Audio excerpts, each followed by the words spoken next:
Assalamualaikum warahmatullahi wabarakatuh. Alhamdulillah wassalatu wassalamu ala rasulillah. Halaqah yang ke-23 dari silsilah kita adalah tentang taat ulama dalam kebenaran.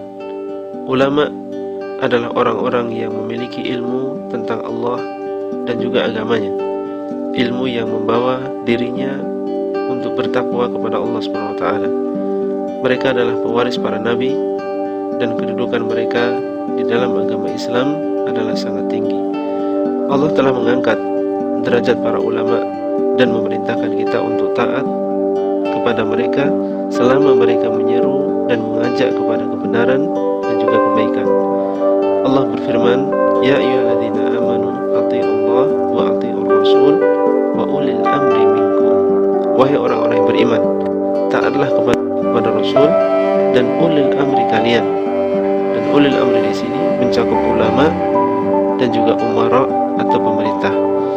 Menghormati mereka, yaitu para ulama, bukan berarti menaati mereka dalam segala hal sampai kepada kemaksiatan.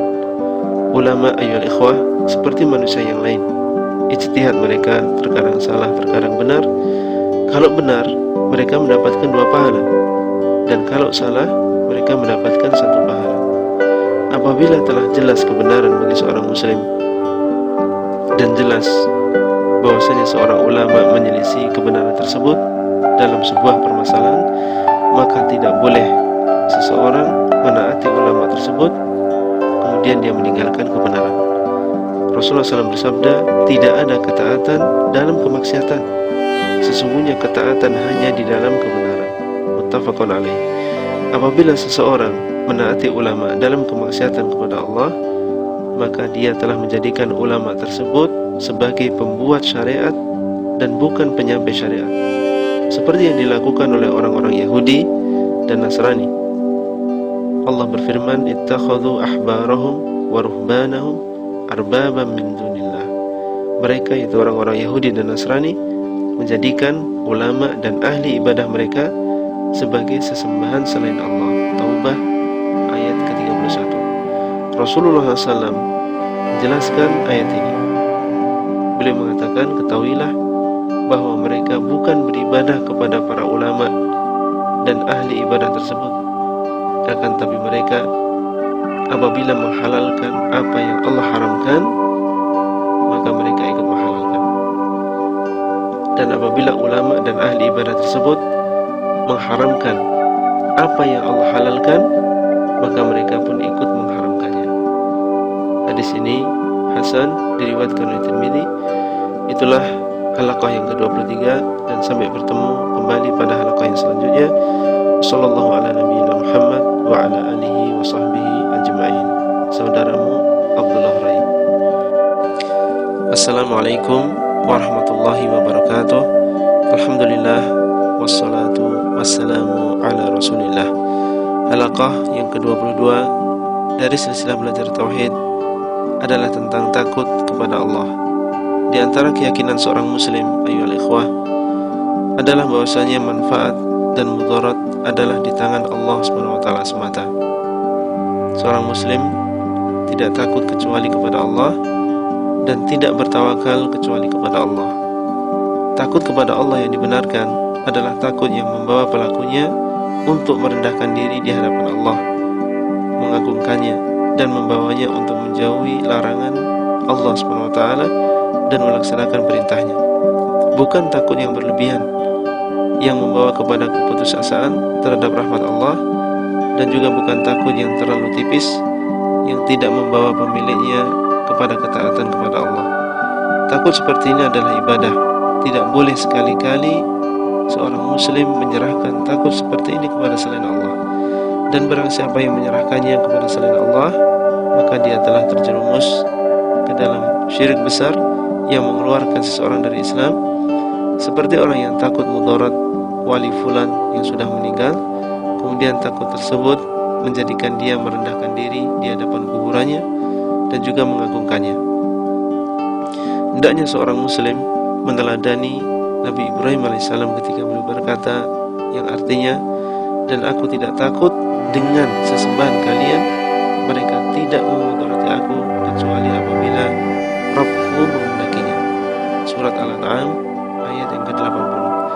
Di antara takut yang diharamkan adalah takutnya seseorang kepada makhluk yang melebihi takutnya kepada Allah, sehingga takut tersebut membuat dia meninggalkan perintah Allah atau melanggar larangan Allah, seperti orang yang meninggalkan jihad yang wajib atasnya karena takut kepada orang-orang kafir, atau tidak melarang kemungkaran karena takut celaan manusia padahal dia mampu. Allah berfirman, yang artinya sesungguhnya itu hanyalah setan yang menakut-nakuti kalian wahai orang-orang yang beriman, dengan wali-walinya, dengan penolong-penolongnya.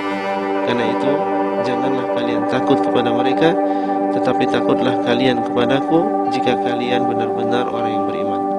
Di antara cara menghilangkan rasa takut kepada makhluk yang diharamkan adalah berlindung kepada Allah dari bisikan syaitan dan mengingat sabda Nabi SAW yang artinya, ketahuilah bahwa seandainya umat semuanya berkumpul untuk memberikan manfaat kepadamu, niscaya mereka tidak bisa memberikan manfaat kecuali dengan apa yang sudah Allah tulis. Dan seandainya mereka berkumpul untuk memberikan mudarat kepadamu, niscaya mereka tidak bisa memberikan mudarat kecuali dengan apa yang sudah Allah tulis. Hadis ini diriwayatkan oleh Tirmidzi dan disahihkan oleh Syekh Al-Albani rahimahullah. Diperbolehkan takut yang merupakan tabiat manusia, seperti takut kepada panasnya api, binatang buas. Dan takut yang seperti ini bukanlah takut yang merupakan ibadah, dan juga bukan takut yang membawa seseorang meninggalkan perintah atau melanggar larangan Allah. Ini adalah takut yang tabiat yang para nabi pun tidak terlepas darinya. Itulah halaqah yang ke-22, dan sampai bertemu kembali pada halaqah yang selanjutnya. Sallallahu ala nabiyyina Muhammad wa ala alihi wa sahbihi ajma'in. Saudaramu Abdullah Rai. Assalamualaikum warahmatullahi wabarakatuh. Alhamdulillah wassalatu wassalamu ala Rasulillah. Halaqah yang ke-21 dari silsilah belajar tauhid adalah tentang cinta kepada Allah. Mencintai Allah merupakan ibadah yang agung. Cinta yang merupakan ibadah ini mengharuskan seorang muslim merendahkan dirinya di hadapan Allah, mengagungkan Allah, yang akhirnya akan membawa seseorang untuk melaksanakan perintah Allah dan juga menjauhi apa yang Allah larang. Inilah cinta yang merupakan ibadah. Barang siapa yang menyerahkan cinta seperti ini kepada selain Allah, maka dia telah berbuat syirik besar. Allah SWT berfirman, "Wa minan nasi man yattakhidhu min dunillahi andadan yuhibbunahum ka hubbillah walladzina amanu ashaddu hubban lillah." Dan di antara manusia ada orang-orang yang menjadikan selain Allah sebagai sekutu-sekutu Allah. Mereka mencintainya sebagaimana mereka mencintai Allah. Adapun orang-orang yang beriman, maka cinta mereka kepada Allah jauh lebih besar. Adapun cinta yang merupakan tabiat manusia, seperti cinta keluarga, harta, pekerjaan dan lain-lain, maka hal ini diperbolehkan selama tidak melebihi cinta kita kepada Allah. Apabila seseorang mencintai perkara-perkara tersebut melebihi cintanya kepada Allah, maka dia telah melakukan dosa besar. Allah berfirman, yang artinya, katakanlah, jika bapak-bapak, anak-anak, saudara-saudara, istri-istri, kaum keluarga kalian, harta kekayaan yang kalian usahakan, perniagaan yang kalian khawatiri kerugiannya, dan juga rumah-rumah tempat tinggal yang kalian sukai, itu semua lebih kalian cintai daripada Allah dan Rasulnya, dan juga berjihad di jalan Allah, maka tunggulah sampai Allah SWT mendatangkan keputusannya, dan Allah tidak akan memberi petunjuk kepada orang-orang yang fasik. Surat At-Taubah ayat yang ke-24. Ketika terjadi pertentangan antara dua kecintaan, maka di sini akan nampak siapa yang lebih dia cintai, dan akan nampak siapa yang cintanya benar dan siapa yang cintanya hanya sebatas ucapan saja. Di antara cara untuk memupuk rasa cinta kita kepada Allah adalah dengan mentadabburi, memperhatikan ayat-ayat Al-Quran, dan memikirkan tanda-tanda kekuasaan Allah SWT di alam semesta, demikian pula dengan cara mengingat-ingat berbagai kenikmatan yang Allah berikan. Itulah halaqah yang ke-21, dan sampai bertemu kembali pada halaqah selanjutnya. Sallallahu ala nabiyyina Muhammad wa ala alihi wa sahbihi ajma'in. Saudaramu Abdullah Rai. Assalamualaikum warahmatullahi wabarakatuh. Alhamdulillah, wassalatu wassalamu ala Rasulillah. Halaqah yang ke-20 dari silsilah belajar tauhid adalah tentang riya. Riya, ayyuhal ikhwah, adalah seorang mengamalkan sebuah ibadah bukan karena ingin pahala dari Allah, akan tetapi ingin dilihat manusia dan dipuji. Riya hukumnya haram, dan dia termasuk syirik kecil yang samar, yang tidak mengeluarkan seseorang dari Islam. Riya adalah di antara sebab tidak diterimanya amal ibadah seseorang, bagaimanapun besar amalan tersebut. Rasulullah SAW bersabda, qala Allah tabaraka wa ta'ala, ana aghna syuraka'i 'ani syirk, man 'amila amalan asyraka fihi ma'i ghairi taraktuhu wa syirkah. Allah berkata, aku adalah zat yang paling tidak butuh dengan syirik. Barang siapa yang mengamalkan sebuah amalan, dia menyekutukan aku bersama yang lain di dalam amalan tersebut, maka aku akan meninggalkannya dan juga kesyirikannya. Hadis riwayat Muslim. Sebagian ulama berpendapat bahwa syirik yang kecil tidak ada harapan untuk diampuni oleh Allah. Artinya dia harus diadab supaya bersih dari dosa riya tersebut. Berbeda dengan dosa besar yang ada di bawah kehendak Allah, yang kalau Allah menghendaki maka akan diampuni langsung, dan kalau Allah menghendaki maka akan diadab. Mereka berdalil dengan keumuman ayat, innallaha la yaghfiru an yushraka bih wa yaghfiru ma duna dzalika liman yasha. Sesungguhnya Allah tidak mengampuni dosa syirik dan mengampuni dosa yang lain bagi siapa yang dikehendaki. Tahukah kita siapa orang yang pertama kali nanti akan dinyalakan api neraka dengan mereka? Mereka bukanlah preman-preman di jalan atau pembunuh yang kejam, tapi mereka justru adalah orang-orang yang beramal soleh. Mereka adalah orang yang mengajarkan Al-Quran supaya dikatakan sebagai seorang qari, seorang yang suka membaca, seorang yang mahir pembaca,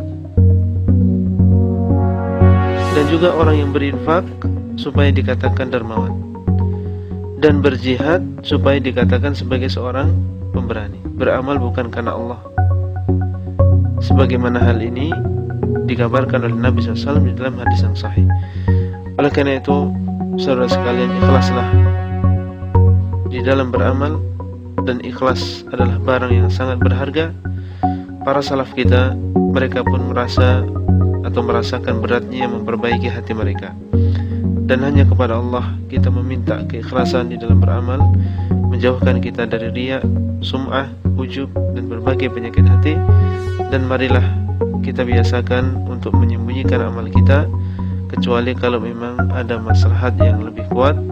Itulah yang bisa kita sampaikan pada halaqah yang ke-20 ini, dan sampai bertemu kembali pada halaqah selanjutnya. Wabillahi taufiq wal hidayah.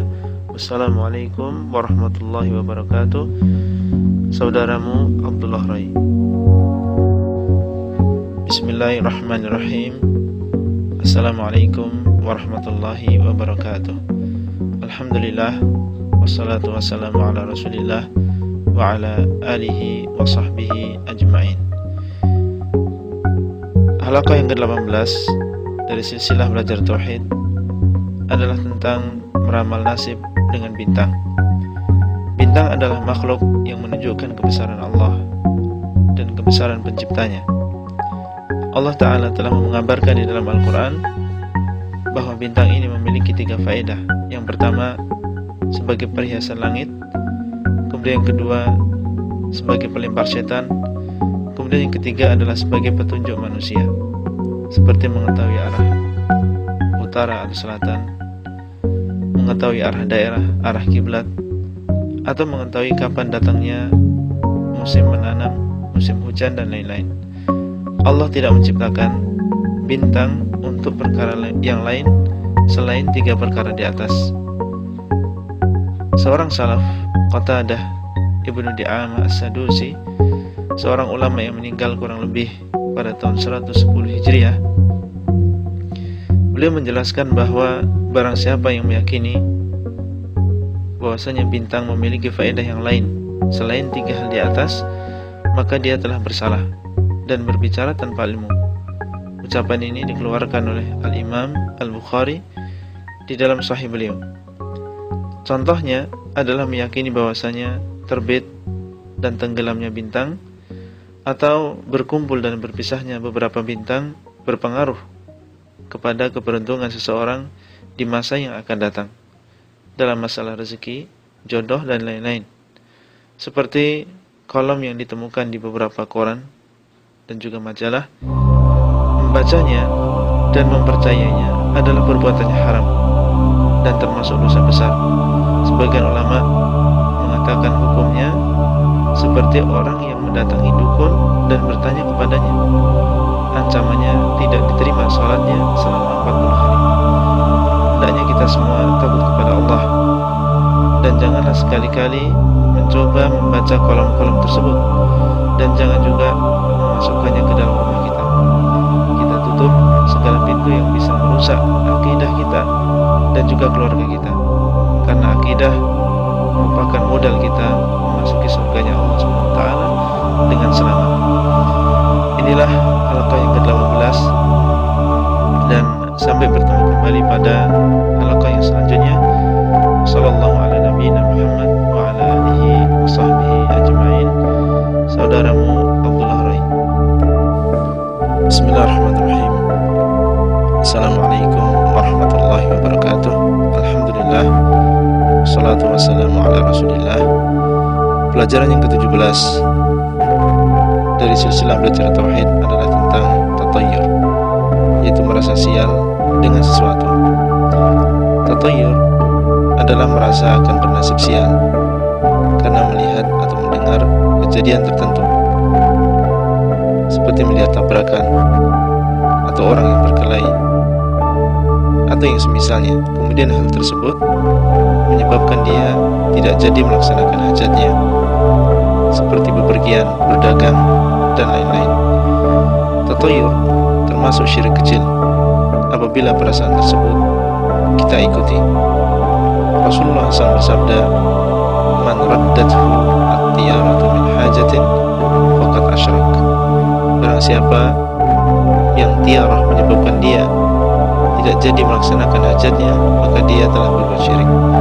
Hadis sahih diriwayatkan oleh Imam Ahmad. Perasaan ini sebenarnya tidak akan mempengaruhi takdir, sebagaimana hal ini dinafikan dan diingkari oleh Rasulullah SAW. Beliau bersabda, "Wala tiara." Maksudnya adalah tidak ada tiara. Hadis riwayat Bukhari dan Muslim. Maksudnya tiara ini adalah hanya sebuah perasaan saja yang tidak akan berpengaruh terhadap takdir Allah SWT. Oleh karena itu seorang muslim tidak boleh mengikuti was-was setan ini, dan hendaknya dia memiliki keyakinan yang kuat bahwa semua yang terjadi di permukaan bumi berupa kebaikan dan keburukan adalah dengan takdir Allah semata. Yakin bahwa tidak mendatangkan kebaikan kecuali Allah dan tidak melindungi dari keburukan kecuali Allah. Hanya bertawakal kepada Allah semata dan berbaik sangka kepada Allah SWT. Apabila datang perasaan tersebut, maka hendaknya segera dihilangkan dengan tawakal, dan tetaplah dia melaksanakan hajatnya. Dan apa yang terjadi setelah itu adalah takdir Allah semata. Adapun tafaul, maka diperbolehkan di dalam agama kita. Tafaul artinya adalah berbaik sangka kepada Allah karena melihat atau mendengar sesuatu.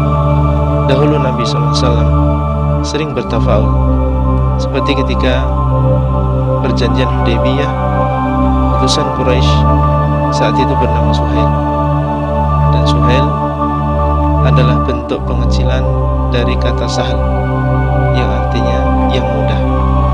Maka beliau pun berbaik sangka kepada Allah bahwa perjanjian ini akan membawa kemudahan dan kebaikan bagi umat Islam. Maka benarlah persangkaan beliau. Allah SWT membuka setelah itu atau setelah perjanjian tersebut pintu-pintu kemudahan bagi umat Islam. Itulah halaqah yang ke 17, dan sampai bertemu kembali pada halaqah selanjutnya. Wabillahi taufiq wal hidayah. Wassalamualaikum warahmatullahi wabarakatuh. Saudaramu Abdullah Rai. Bismillahirrahmanirrahim. Assalamualaikum warahmatullahi wabarakatuh. Alhamdulillah, wassalatu wassalamu ala rasulillah. Halaqah yang ke-16 dari silsilah belajar tauhid adalah tentang perdukunan. Dukun adalah orang yang mengaku mengetahui sesuatu yang gaib, yang tidak diketahui oleh kebanyakan manusia, seperti mengetahui barang yang hilang, mencurinya, mengetahui ramalan nasib dan lain-lain. Dia mengaku mengetahui hal-hal tersebut dengan cara-cara tertentu, seperti dengan melihat bintang, menggaris di tanah, melihat air di mangkok, dan lain-lain. Dengan cara ini, para dukun memakan harta manusia. Saudaraku sekalian, ketahuilah bahwa perdukunan dengan namanya yang bermacam-macam adalah perkara yang diharamkan di dalam agama Islam. Ilmu gaib yang mereka akui pada hakikatnya adalah kabar dari jin yang mereka mintai bantuan. Sedangkan cara-cara tersebut hanyalah untuk menutupi kedoknya sebagai seorang yang meminta bantuan jin dan juga setan. Kita sudah mengetahui bersama bahwa iblis sudah berjanji akan menyesatkan manusia dan menyeret mereka bersamanya ke dalam neraka.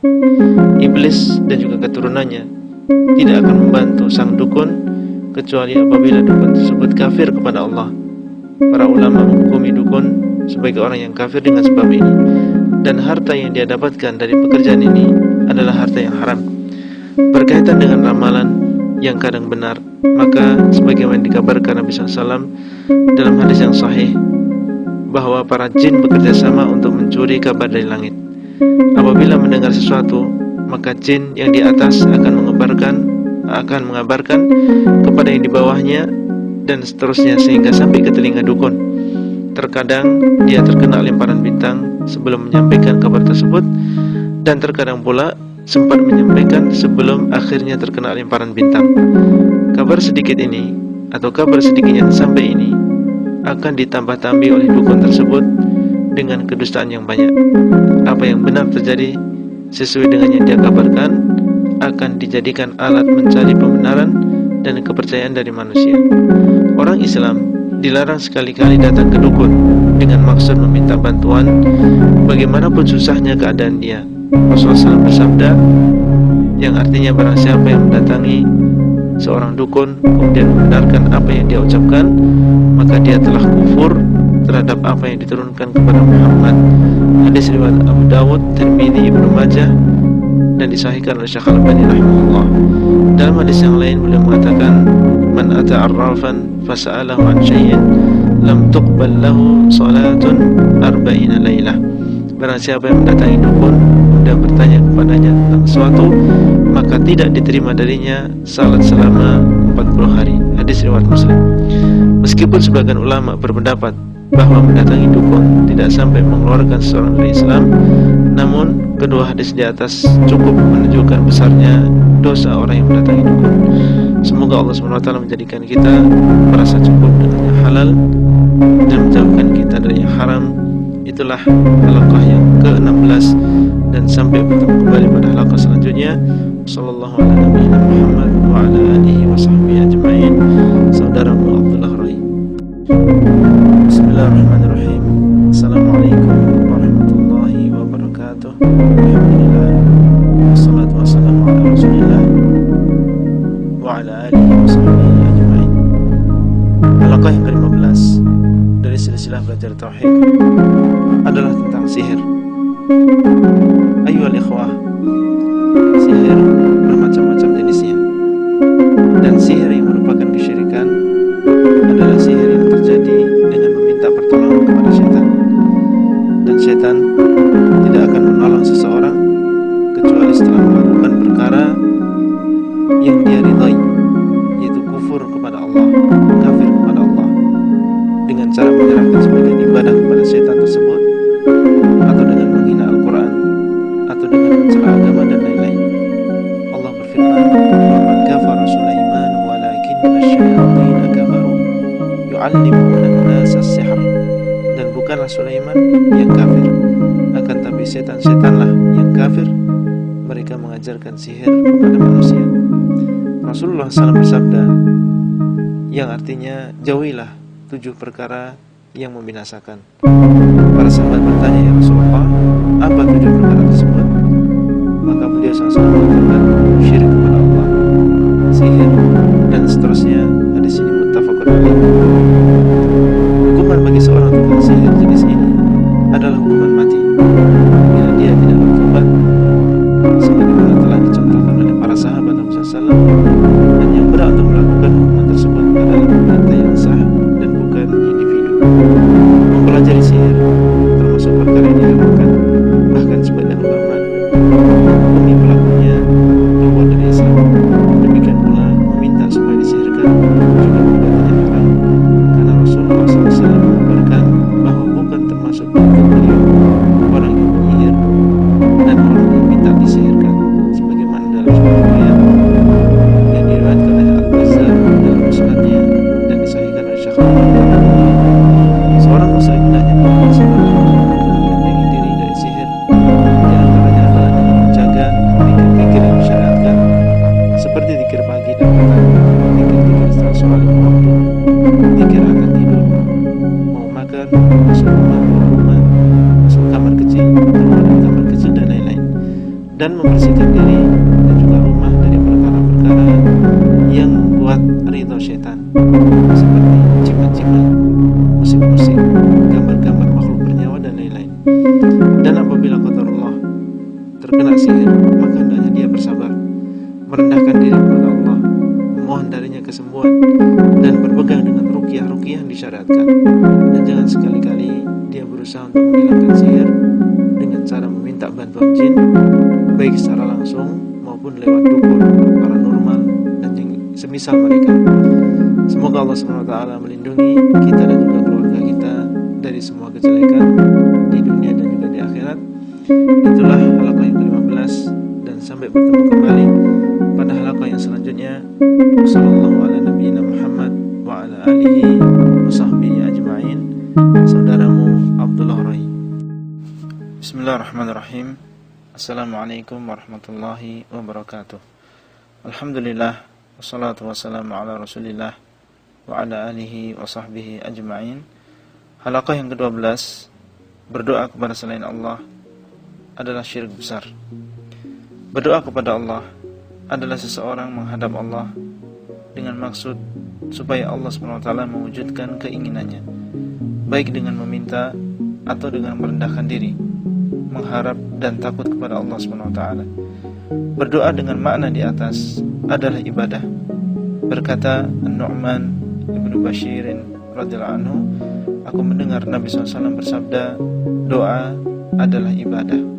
Kemudian beliau SAW membaca ayat, wa qala rabbukum ud'uni astajib lakum innal ladzina yastakbiruna an ibadati sayadkhuluna jahannama dakhirin. Dan Rabb kalian berkata, berdoalah kalian kepadaku, niscaya aku akan mengabulkan kalian. Sesungguhnya orang-orang yang sombong dari beribadah kepadaku, mereka akan masuk ke dalam neraka jahanam dalam keadaan terhina. Hadis riwayat Abu Dawud, Tirmidzi, dan juga Nasai serta Ibnu Majah, dan disahihkan oleh Syekh Al-Albani rahimahullah.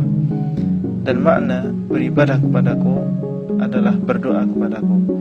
Apabila doa adalah ibadah yang merupakan hak Allah SWT semata, maka berdoa kepada selain Allah dengan merendahkan diri di hadapannya, mengharap dan juga takut kepadanya, sebagaimana ketika dia mengharap dan takut kepada Allah, adalah termasuk syirik besar. Dan termasuk jenis doa adalah istighatsah, yaitu meminta dilepaskan dari kesusahan, isti'adah, meminta perlindungan, isti'anah, meminta pertolongan. Apabila di dalamnya ada perendahan diri, pengharapan, dan takut, maka ini adalah ibadah, hanya diserahkan kepada Allah SWT semata. Dan perlu kita ketahui bahwasanya boleh seseorang beristighatsah, beristi'adah, beristi'anah kepada seorang makhluk dengan 4 syarat. Yang pertama, makhluk tersebut masih hidup. Yang kedua, dia berada di depan kita atau bisa mendengar ucapan kita. Kemudian yang ketiga, dia mampu sebagai makhluk untuk melakukannya. Kemudian yang keempat, tidak boleh seseorang bertawakal kepada sebab tersebut, akan tapi bertawakal kepada Allah Subhanahu wa taala yang menciptakan sebab. Orang yang beristighatsah, beristi'adzah atau beristi'anah kepada orang yang sudah mati atau kepada orang yang masih hidup, akan tetapi tidak berada di depan kita atau tidak mendengar ucapan kita, atau meminta makhluk perkara yang tidak mungkin melakukannya kecuali Allah, maka ini termasuk syirik besar. Itulah halaqah yang ke-12, dan sampai bertemu kembali pada halaqah selanjutnya. Sallallahu ala nabiyina Muhammad wa ala alihi wa sahbihi ajma'in. Saudaramu Abdullah Rai. Bismillahirrahmanirrahim. Assalamualaikum warahmatullahi wabarakatuh. Alhamdulillah, wassalatu wassalamu ala rasulillah wa ala alihi wa sahbihi ajma'in. Halaqah yang ke-13 dari silsilah kita kali ini adalah tentang syafaat. Syafaat adalah meminta kebaikan bagi orang lain di dunia maupun di akhirat. Allah dan Rasulnya telah mengabarkan kepada kita tentang adanya syafaat pada hari kiamat. Di antara bentuknya adalah bahwasanya Allah mengampuni seorang muslim dengan perantara doa orang yang telah Allah izinkan untuk memberikan syafaat. Syafaat akhirat ini harus kita imani dan kita berusaha untuk meraihnya. Dan modal utama untuk mendapatkan syafaat akhirat adalah bertauhid dan bersihnya seseorang dari kesyirikan. Rasulullah SAW bersabda ketika beliau mengabarkan tentang bahwasanya beliau memiliki syafaat pada hari kiamat, beliau mengatakan fahyana ilatun insyaallah man mata min ummati la yusyriku billahi syai'a.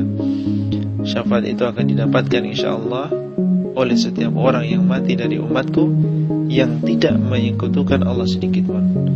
Hadis sahih riwayat Muslim. Mereka lah orang-orang yang Allah ridhai karena ketauhidan yang mereka miliki. Allah berfirman, wala yashfa'una illa liman irtadha. Dan mereka, itu para nabi, para malaikat dan juga yang lain, tidak memberikan syafaat kecuali bagi orang-orang yang Allah ridhai. Al-Anbiya ayat yang ke-28. Syafaat di akhirat ini berbeda dengan syafaat di dunia, karena seseorang pada hari kiamat tidak bisa memberikan syafaat bagi orang lain kecuali setelah diizinkan oleh Allah SWT, sampai meskipun dia adalah seorang nabi atau seorang malaikat sekalipun. Sebagaimana firman Allah SWT, man dzalladzi yashfa'u 'indahu illa bi'idhnih. Tidaklah ada yang memberikan syafaat di sisi Allah kecuali dengan izinnya. Oleh karena itu, permintaan syafaat hanya ditujukan kepada Allah dan yang memilikinya. Seperti seseorang mengatakan dalam doanya, ya Allah, aku meminta syafaat Nabi-Mu. Ini adalah cara meminta syafaat yang diperbolehkan, bukan dengan meminta langsung kepada Nabi Muhammad SAW seperti mengatakan, ya Rasulullah, berilah aku syafaatmu, atau dengan cara menyerahkan sebagian ibadah kepada makhluk dengan maksud meraih syafaatnya. Karena cara seperti ini adalah cara yang dilakukan oleh orang-orang musyrikin zaman dahulu. Allah SWT berfirman yang artinya, dan mereka menyembah kepada selain Allah sesuatu yang tidak memudarati mereka dan tidak pula memberikan manfaat. Dan mereka berkata, mereka adalah pemberi syafaat bagi kami di sisi Allah. Katakanlah, apakah kalian akan mengabarkan kepada Allah sesuatu yang Allah tidak ketahui di langit maupun di bumi? Maha suci Allah dan maha tinggi dari apa yang mereka sembunyikan. Itulah yang bisa kita sampaikan pada halaqah kali ini, dan sampai bertemu kembali pada halaqah selanjutnya. Wabillahi taufiq wal hidayah. Wassalamualaikum warahmatullahi wabarakatuh. Saudaramu Abdullah Rai. Bismillahirrahmanirrahim. Assalamualaikum warahmatullahi wabarakatuh. Alhamdulillah, wassalatu wassalamu ala rasulillah. Halaqah yang ke-14, berlebihan terhadap orang yang saleh adalah pintu kesyirikan. Orang yang saleh adalah orang yang baik karena mengikuti syariat Allah, baik dalam hal akidah, ibadah maupun muamalah. Mereka memiliki derajat yang berbeda-beda di sisi Allah SWT. Kita sebagai seorang muslim diperintahkan untuk mencintai mereka. Kita juga diperintahkan untuk mengikuti jejak mereka dalam kebaikan. Berteman dan bermajelis dengan mereka adalah sebuah keberuntungan. Membaca perjalanan hidup mereka bisa menambah keimanan dan meneguhkan hati kita. Menghormati mereka adalah diperintahkan selama masih dalam batas-batas yang diizinkan agama. Namun, berlebih-lebihan terhadap orang yang soleh, seperti mendudukkan mereka di atas kedudukannya sebagai manusia, atau menyifati mereka dengan sifat-sifat yang tidak pantas kecuali untuk Allah, maka ini hukumnya haram. Tidak diperbolehkan menurut agama, karena menjadi pintu terjadinya kesyirikan dan penyerahan sebagian ibadah kepada selain Allah. Mencintai Rasulullah SAW melebihi cinta kita kepada orang tua, anak, dan semua manusia adalah sebuah kewajiban agama, sebagaimana dalam hadis. Namun beliau melarang kita berlebih-lebihan terhadap beliau dengan mendudukkan beliau di atas kedudukan beliau sebenarnya, yaitu sebagai seorang hamba Allah dan seorang Rasul. Beliau SAW bersabda, "La tutruni kama atratin nasara ibna Maryam, fa innama ana abduhu faqulu abdullahi wa rasuluh." Janganlah kalian berlebih-lebihan terhadapku, sebagaimana orang-orang Nasrani berlebih-lebihan terhadap Isa bin Maryam. Sesungguhnya aku adalah hambanya, maka katakanlah hamba Allah dan Rasulnya. Hadis riwayat Bukhari. Beliau adalah seorang hamba, maka tidak boleh disembah, dan beliau adalah seorang Rasul, maka tidak boleh dicela dan diselisih. Apabila berlebih-lebihan terhadap sebaik-baik manusia Rasulullah SAW tidak diperbolehkan, maka bagaimana dengan yang lain?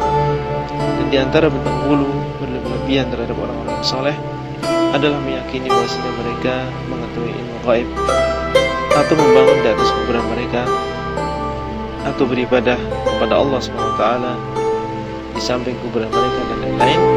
Dan yang paling parah adalah menyerahkan sebagian ibadah kepada mereka. Semoga Allah SWT melapangkan hati kita untuk menerima kebenaran. Itulah halaqah yang ke-14, dan sampai bertemu kembali pada halaqah selanjutnya. Wassallallahu ala nabiyyina Muhammad wa ala alihi wa sahbihi ajma'in. Saudaramu Abdullah Rai di kota Al-Madinah An-Nabawiyah. Bismillahirrahmanirrahim. Assalamualaikum warahmatullahi wabarakatuh. Alhamdulillah, wassalatu wassalamu ala rasulillah. Halaqah yang ke-10 dari silsilah belajar tauhid berjudul termasuk syirik bernazar untuk selain Allah. Bernazar untuk Allah adalah seseorang mengatakan, misalnya, wajib bagi saya melakukan ibadah ini dan itu untuk Allah, atau dengan mengatakan, saya bernazar untuk Allah bila terlaksana hajat saya. Bernazar, kaum muslimin yang dimuliakan oleh Allah SWT, adalah ibadah dan sebuah bentuk pengagungan. Karenanya bernazar ini tidak diperkenankan kecuali untuk Allah SWT semata. Seperti seseorang bernazar untuk Allah akan berpuasa 1 hari bila lulus ujian, atau bernazar untuk Allah SWT akan mengadakan umrah bila sembuh dari penyakit dan lain-lain. Allah SWT berfirman, "Wa ma anfaqtum min nafaqatin aw nadartum min nadrin fa innallaha ya'lamu wa ma lidh-dhalimin min ansar." Dan apa yang kalian infakkan atau yang kalian nadarkan, maka sesungguhnya Allah SWT mengetahuinya.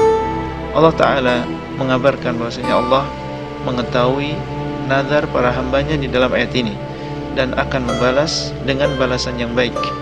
Ini menunjukkan bahwasanya nazar adalah ibadah yang seorang muslim akan diberikan pahala atas nazar tersebut.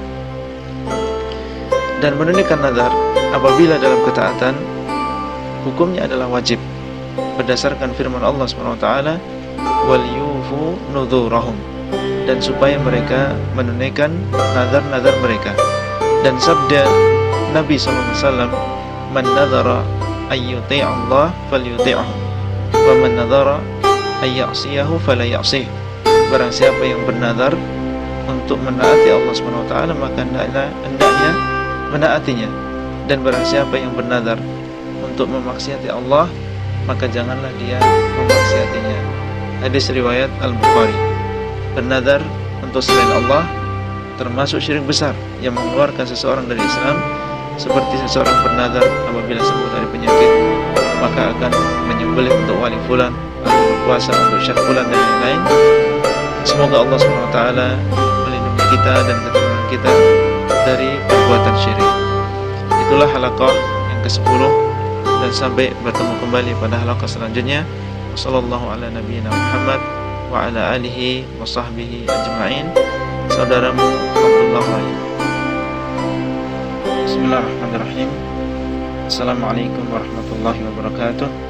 Alhamdulillah, wassalatu wassalamu ala rasulillah wa ala alihi wa sahbihi ajma'in. Halaqah yang ke-11 dari silsilah belajar tauhid adalah tentang ar-ruqyah, yaitu jampi-jampi.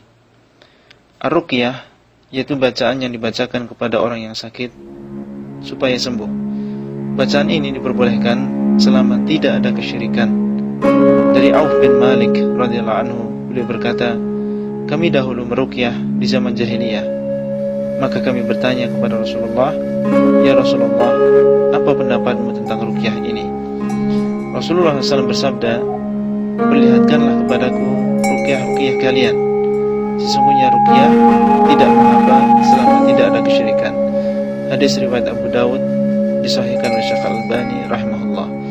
Ruqyah yang tidak ada kesyirikan seperti ruqyah dari ayat-ayat Al-Quran, dari doa-doa yang diajarkan Nabi SAW, dan ini lebih utama, atau dengan doa-doa yang lain yang diketahui kebenaran maknanya baik dengan bahasa Arab maupun dengan selain bahasa Arab.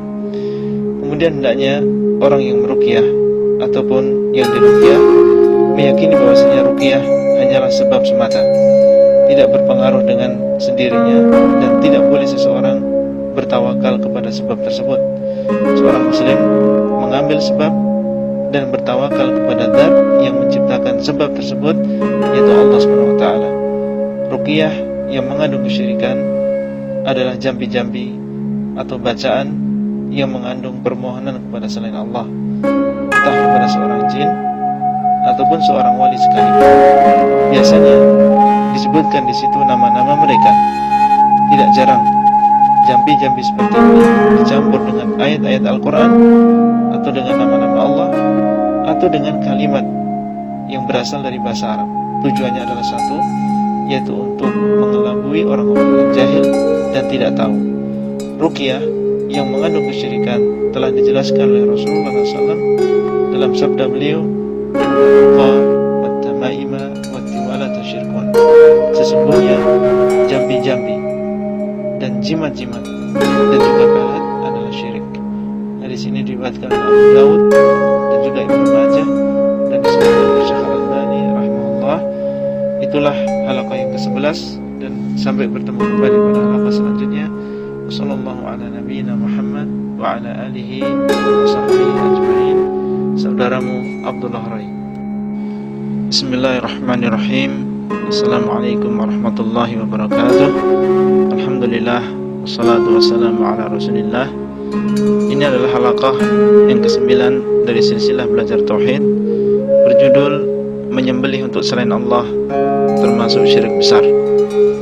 Menyembelih termasuk ibadah yang agung di dalam agama Islam ini. Di dalamnya ada pengagungan terhadap Allah, Rabb semesta alam, dan merupakan wujud cinta dengan mengorbankan sebagian harta kita untuk Allah, seperti ibadah kurban di hari raya, akikah, dan juga hadiyu bagi sebagian jamaah haji. Allah SWT telah memerintahkan kita menyerahkan ibadah yang mulia ini hanya untuk Allah semata, sebagaimana firman Allah SWT, fasalli li rabbika wanhar, maka salatlah dan menyembelihlah untuk Tuhanmu. Surat Al-Kautsar ayat yang kedua. Barang siapa yang menyerahkan ibadah menyembelih ini untuk selain Allah dalam rangka mengagungkan dan mendekatkan diri kepada selain Allah, sama saja kepada seorang nabi atau kepada seorang wali atau kepada jin dan lain-lain, maka dia telah terjatuh ke dalam syirik besar yang mengeluarkan seseorang dari Islam, membatalkan amalannya, dan terkena ancaman laknat dari Allah SWT. sebagaimana sabda Nabi SAW, la'anallah man dhabaha li ghairillah. Allah melaknat seseorang yang menyembelih untuk selain Allah. Hadis ini sahih, diriwayatkan oleh Imam Muslim. Dan makna dari laknat adalah dijauhkan dari rahmat Allah Subhanahu wa taala. Oleh karenanya, janganlah sekali-kali kita sebagai seorang muslim berkorban dan menyembelih untuk selain Allah sedikit pun, meskipun dengan seekor lalat, dengan harapan untuk mendapatkan manfaat atau terhindar dari mudarat. Kita harus yakin sebagai seorang muslim bahwa manfaat dan juga mudarat di tangan Allah Subhanahu wa taala semata, dan hanya kepadanya lah seorang muslim bertawakal. Itulah yang bisa kita sampaikan pada halaqah yang ke-9 ini, dan sampai berjumpa kembali pada halaqah selanjutnya. Wassallallahu ala nabiyyina Muhammad wa ala alihi wa sahbihi ajma'in. Saudara Al-Bahrain di kota Al-Madinah An-Nabawiyah. Bismillahirrahmanirrahim. Assalamualaikum warahmatullahi wabarakatuh. Alhamdulillah, wassalatu wassalamu ala rasulillah. Ini adalah halaqah yang ke-8 dari silsilah belajar tauhid berjudul bertabarruk atau mencari barokah. Kaum muslimin, barokah adalah banyaknya kebaikan dan langgengnya. Allah Subhanahu wa taala adalah zat yang berbarokah, artinya banyak kebaikannya. Allah berfirman, tabarakallahu rabbul alamin. Dan Allah adalah zat yang memberikan keberkahan atau kebaikan kepada sebagian makhluknya, sehingga makhluk tersebut menjadi makhluk yang berbarokah dan banyak kebaikannya. Allah berfirman, inna awwala baitin wudi'a lin-nasi lalladzi bi Bakkah mubarakan wa hudan lil alamin. Sesungguhnya rumah yang pertama yang Allah letakkan bagi manusia untuk beribadah adalah yang ada di Mekah, yang berbarokah dan petunjuk bagi seluruh alam. Ka'bah diberikan barokah oleh Allah SWT, dan cara mendapatkan barokahnya, kebaikannya adalah dengan melakukan ibadah di sana. Allah Subhanahu wa taala juga berfirman, inna anzalnahu fi lailatin mubarakatin inna kunna mundirin. Sesungguhnya kami telah menurunkan Al-Quran pada malam yang berbarokah. Sesungguhnya kami memberikan peringatan. Malam Lailatul Qadar adalah malam yang berbarokah, dan cara mendapatkan barokahnya dan juga kebaikannya adalah dengan melakukan ibadah di malam tersebut. Seorang ulama berbarokah dengan ilmunya dan juga dakwahnya. Cara mencari keberkahannya dan juga kebaikannya adalah dengan menimba ilmu dari ulama tersebut. Di sana ada barokah yang sifatnya dzatiyah, yaitu zatnya berbarokah, di mana barokah seperti ini bisa berpindah. Barokah jenis ini hanya Allah berikan kepada para nabi dan juga rasul. Oleh karena itu, dahulu para sahabat Nabi SAW bertabarruk dengan bekas air wudhu Nabi SAW, rambut beliau, keringat beliau, dan lain-lain. Sepeninggal beliau SAW, mereka tidak melakukan hal ini kepada Abu Bakar dan Umar dan para sahabat yang lain. Dan ini menunjukkan bahwasanya ini adalah kekhususan para nabi dan juga para rasul. Meminta barokah hanya kepada Allah dan dengan cara yang disyariatkan. Adapun meminta barokah dari Allah dengan sebab yang tidak disyariatkan, seperti dengan mengusap dinding masjid tertentu atau mengambil tanah kuburan tertentu dan lain-lain, maka ini termasuk dalam syirik kecil. Semoga Allah SWT memberkahi kita dan keluarga kita. Inilah halaqah yang ke-8, dan sampai berjumpa kembali pada halaqah yang selanjutnya. Sallallahu ala nabiyyina Muhammad wa ala alihi wa sahbihi ajma'in. Saudaramu Abdullah Rai. Bismillahirrahmanirrahim. Assalamualaikum warahmatullahi wabarakatuh. Alhamdulillah, wassalatu wassalamu ala rasulillah. Halaqah yang ke-7 dari silsilah belajar tauhid, termasuk syirik memakai jimat. Saudaraku sekalian, Allah Azza wa Jal adalah zat yang memberi manfaat dan mudarat. Kalau Allah menghendaki memberikan manfaat kepada seseorang, maka tidak akan ada yang bisa mencegahnya. Demikian pula sebaliknya, ketika Allah menghendaki untuk menimpakan musibah kepada seseorang, maka tidak akan ada yang bisa menolaknya. Keyakinan tersebut melazimkan kita sebagai seorang muslim untuk hanya bergantung kepada Allah semata dan merasa cukup dengan Allah dalam usaha mendapatkan manfaat dan menghindari mudarat, seperti dalam mencari rezeki, mencari keselamatan, mencari kesembuhan dari penyakit dan lain-lain, dan tidak bergantung sekali-kali kepada benda-benda yang dikeramatkan seperti jimat, wafak, susuk, dan berbagai jenisnya. Rasulullah SAW bersabda, "Man 'allaqa tamimatan faqad asyrak." Barang siapa yang menggantungkan tamimah, yaitu jimat dan yang semisalnya, maka sungguh dia telah berbuat syirik. Dan di sini diriwayatkan oleh Imam Ahmad dan disahihkan oleh Syekh Al-Albani rahimahullah. Apabila meyakini bahwa barang tersebut adalah sebab atau perantara, maka ini termasuk syirik kecil, karena dia telah menjadikan sesuatu yang bukan sebab sebagai sebab, padahal yang berhak untuk menentukan sesuatu itu sebab atau tidak adalah zat yang menciptakannya, yaitu Allah SWT. Kemudian apabila dia meyakini bahwa barang tersebut dengan sendirinya memberikan manfaat dan memberikan mudarat, maka ini termasuk syirik besar yang bisa mengeluarkan seseorang dari Islam. Semoga Allah SWT memudahkan kita dan juga saudara-saudara kita untuk meninggalkan perbuatan syirik yang sudah tersebar ini dan menjadikan ketergantungan hati kita dan mereka hanya kepada Allah. Hasbunallahu wa ni'mal wakil. Itulah halaqah yang ketujuh, dan sampai bertemu kembali pada halaqah yang selanjutnya. Wassallallahu ala nabiyina Muhammad wa ala alihi wa sahbihi ajma'in. Saudaramu Abdullah Rai. Bismillahirrahmanirrahim. Assalamualaikum warahmatullahi wabarakatuh. Alhamdulillah, wassalatu wassalamu ala rasulillah wa ala alihi wa sahbihi ajma'in. Halaqah yang ke-6 dari silsilah belajar tauhid. Apa itu tauhid? Saudara sekalian, semoga Allah SWT memberikan pemahaman kepada kita semua. Sebelum kita jauh melangkah di dalam silsilah ini, tentunya kita harus benar-benar memahami apa makna tauhid yang wajib kita pelajari dan kita amalkan. Tauhid secara bahasa adalah mengisahkan. Adapun secara istilah, maka tauhid adalah mengisahkan Allah di dalam beribadah. Seseorang tidak dinamakan bertauhid sehingga dia meninggalkan beribadatan kepada selain Allah, seperti berdoa kepada selain Allah, bernadar untuk selain Allah, menyembelih untuk selain Allah, dan lain-lain.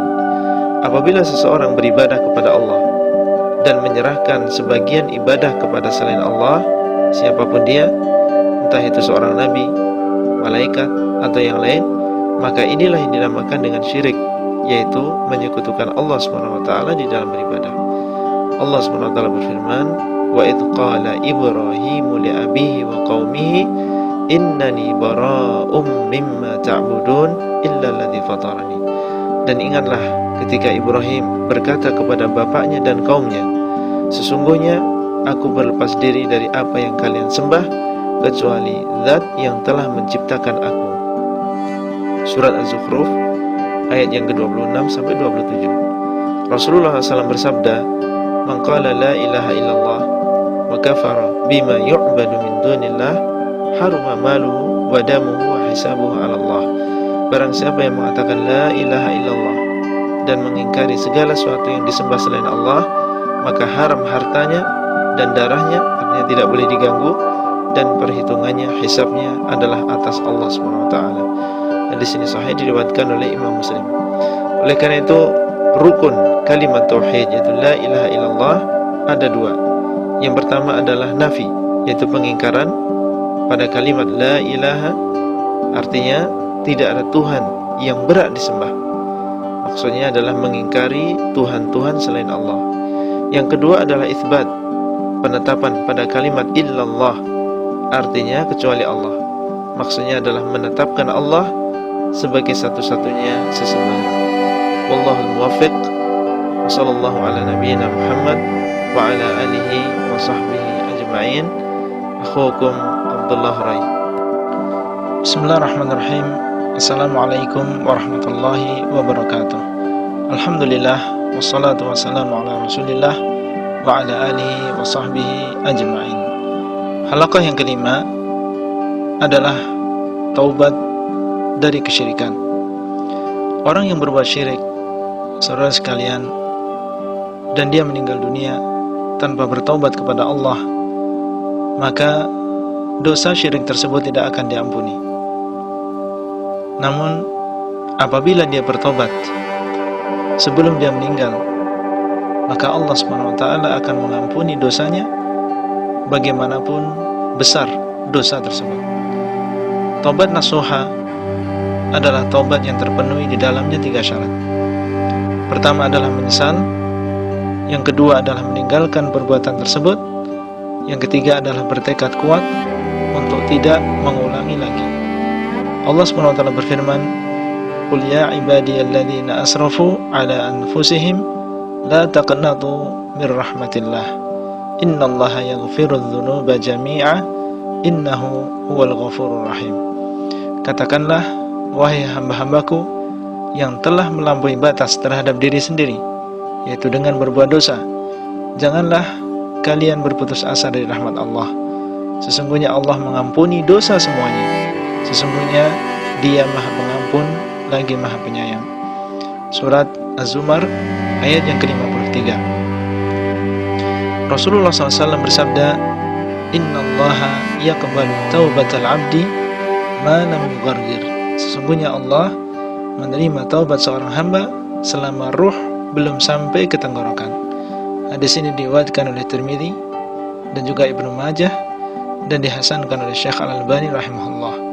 Para sahabat Nabi SAW tidak semuanya lahir dalam keadaan Islam.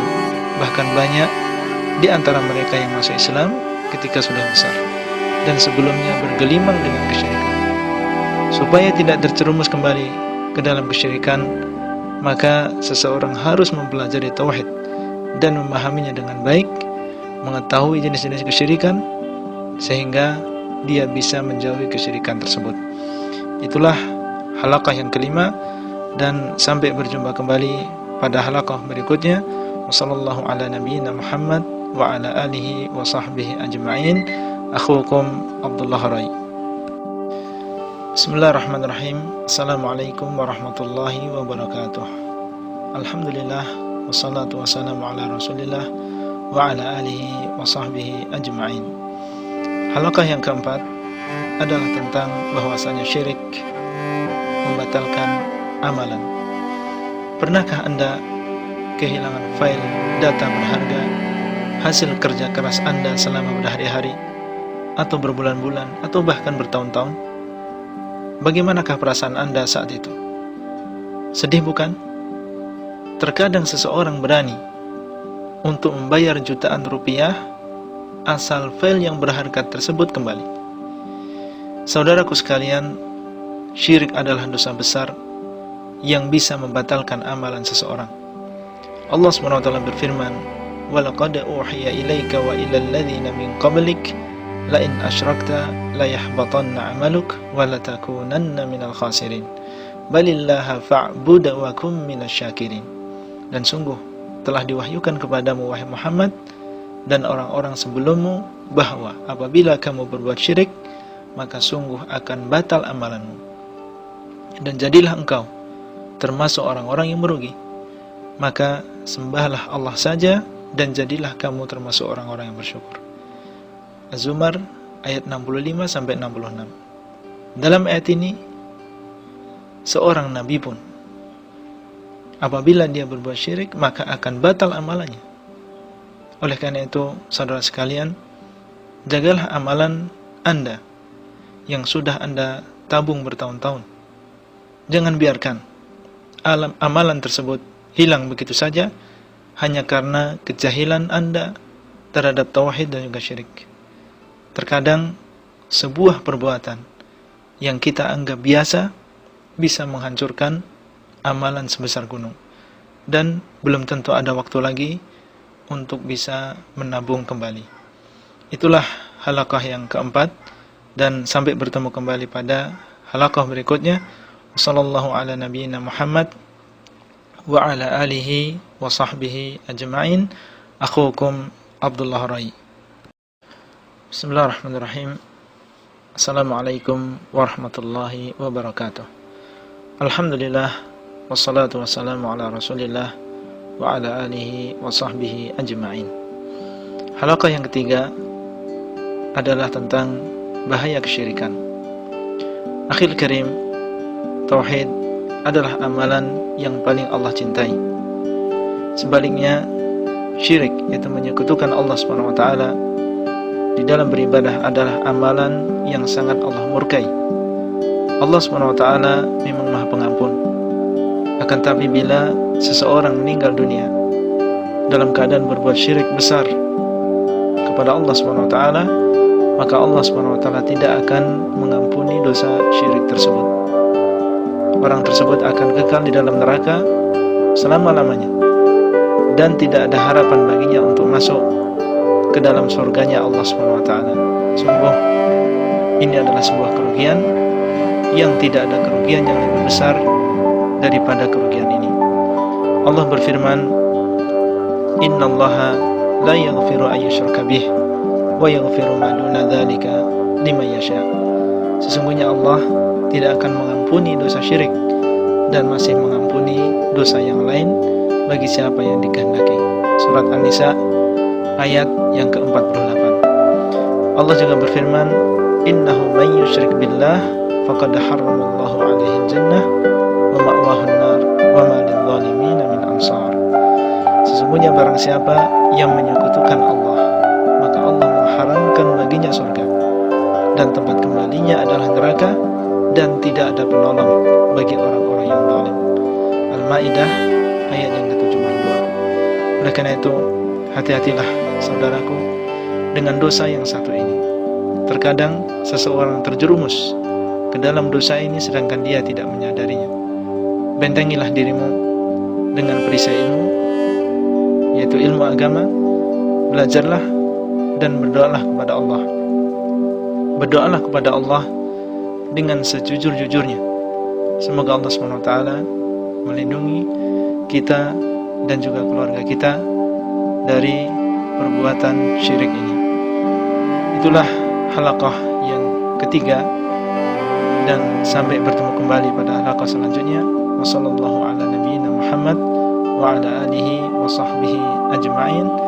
Akhukum Abdullah Rai. Bismillahirrahmanirrahim. Assalamualaikum warahmatullahi wabarakatuh. Alhamdulillah, wassalatu wassalamu ala rasulillah wa ala alihi wa sahbihi ajma'in.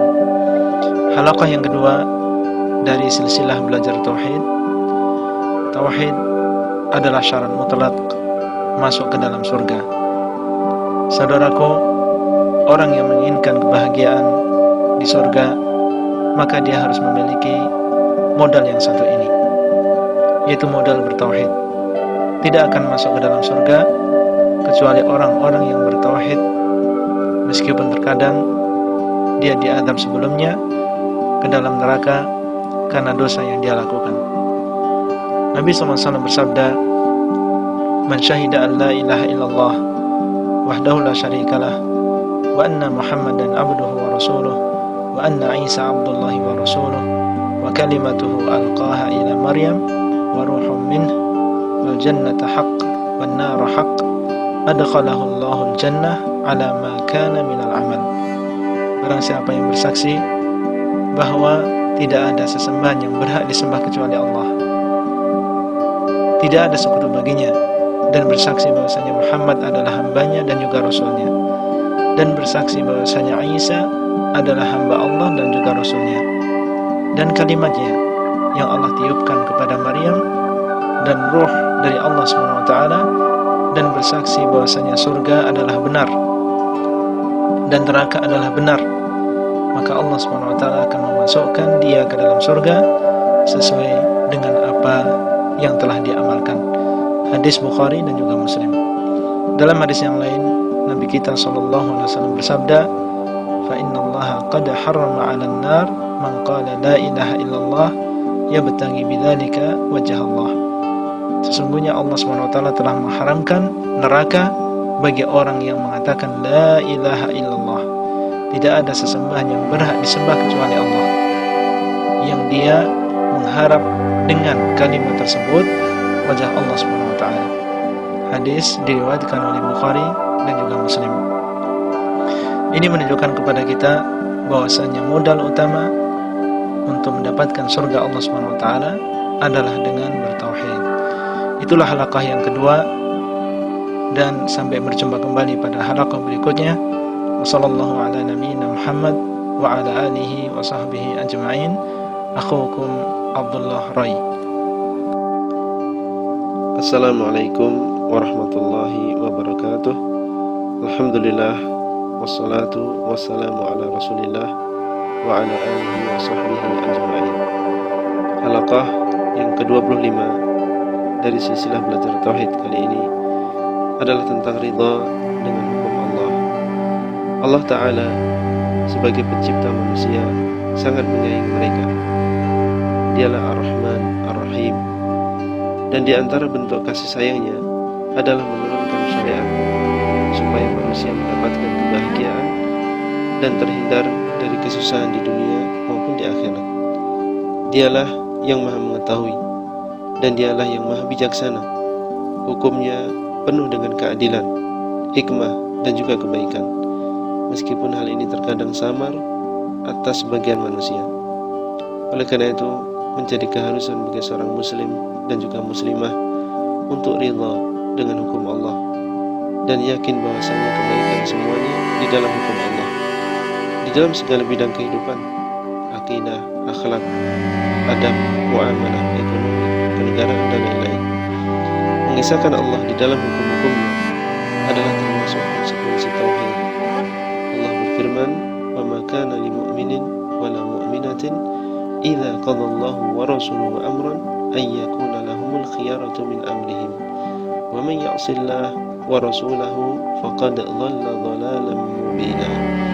Dan tidaklah pantas bagi seorang laki-laki yang mukmin dan wanita yang mukminah apabila Allah dan Rasulnya telah menetapkan suatu ketetapan, akan ada bagi mereka pilihan yang lain di dalam urusan mereka. Dan barang siapa yang mendurhakai Allah dan Rasulnya, maka sungguhlah dia telah sesat dengan kesesatan yang nyata. Surat Al-Ahzab ayat yang ke-36. Saudaraku, alhamdulillah, dengan izin Allah dan karunia-Nya sampailah kita pada bagian yang terakhir dari silsilah kita, yaitu bagian yang ke-25. Dan dengan ini saya akhiri silsilah ini, dan bukan berarti kita sudah merasa cukup. Apa yang saya sampaikan hanyalah sebagian kecil dari ilmu tauhid itu sendiri. Belajar tauhid dan mengamalkannya tidak akan berhenti sampai ajal menjemput kita. Ikutilah majelis-majelis ilmu yang membahas tentang tauhid ini. Bacalah buku-buku yang berkaitan dengan tauhid yang telah ditulis oleh para ulama yang terpercaya. Semoga Allah SWT merahmati kita semua, menghidupkan dan juga mematikan kita di atas tauhid. Alhamdulillah Rabbil Alamin. Wa sallallahu ala nabiyyina Muhammad wa ala alihi wa sahbihi ajma'in. Saudaramu Abdullah Rai di kota Al-Madinah An-Nabawiyah. Assalamualaikum warahmatullahi wabarakatuh. Alhamdulillah, wassalatu wassalamu ala rasulillah. Halaqah yang ke-24 berjudul menyandarkan nikmat kepada Allah. Termasuk keyakinan yang harus diyakini dan diingat oleh setiap muslim, bahwa kenikmatan dengan segala jenisnya adalah dari Allah. Allah berfirman, "Wa ma bikum min ni'matin faminallah." Kenikmatan apa saja yang kalian dapatkan, maka asalnya adalah dari Allah. Dan termasuk syirik kecil apabila seseorang mendapatkan sebuah kenikmatan dari Allah, kemudian menyandarkan kenikmatan tersebut kepada selain Allah. Seperti mengatakan, kalau pilot tidak mahir, niscaya kita sudah celaka. Kalau tidak ada angsa, niscaya uang kita sudah dicuri. Kalau bukan karena dokter, niscaya saya tidak sembuh. Ini semua adalah menyandarkan kenikmatan kepada sebab. Allah berfirman, "Ya'rifuna ni'matallah tsumma yunkirunaha." Mereka mengenal nikmat Allah, kemudian mereka mengingkarinya. Seharusnya dia sandarkan kenikmatan tersebut kepada Allah, Zat yang menciptakan sebab, seperti dengan mengatakan, kalau bukan karena Allah, niscaya kita sudah celaka. Atau, kalau bukan karena Allah, niscaya uang kita sudah hilang. Kalau bukan karena Allah, niscaya saya tidak akan sembuh. Karena apa? Karena Allah lah yang memberikan nikmat keselamatan, nikmat keamanan, nikmat kesembuhan. Sedangkan makhluk hanyalah sebagai alat sampainya kenikmatan tersebut kepada kita. Kalau Allah menghendaki, niscaya Allah tidak akan menggerakkan makhluk-makhluk tersebut untuk menolong kita. Ini semua bukan berarti seorang muslim tidak boleh berterima kasih kepada orang lain. Seorang muslim diperintah untuk mengucapkan syukur dan terima kasih kepada seorang yang berbuat baik kepadanya, karena mereka menjadi sebab kenikmatan ini. Bahkan diperintah untuk membalas kebaikan tersebut dengan kebaikan atau dengan doa yang baik. Namun pujian dan penyadaran kenikmatan tetap hanya kepada Allah semata. Wallahu ta'ala alam. Itulah yang bisa kita sampaikan, dan sampai bertemu kembali pada halaqah yang selanjutnya. Sallallahu ala nabiyyina Muhammad wa ala alihi wa sahbihi ajma'in. Saudaramu Abdullah Rai.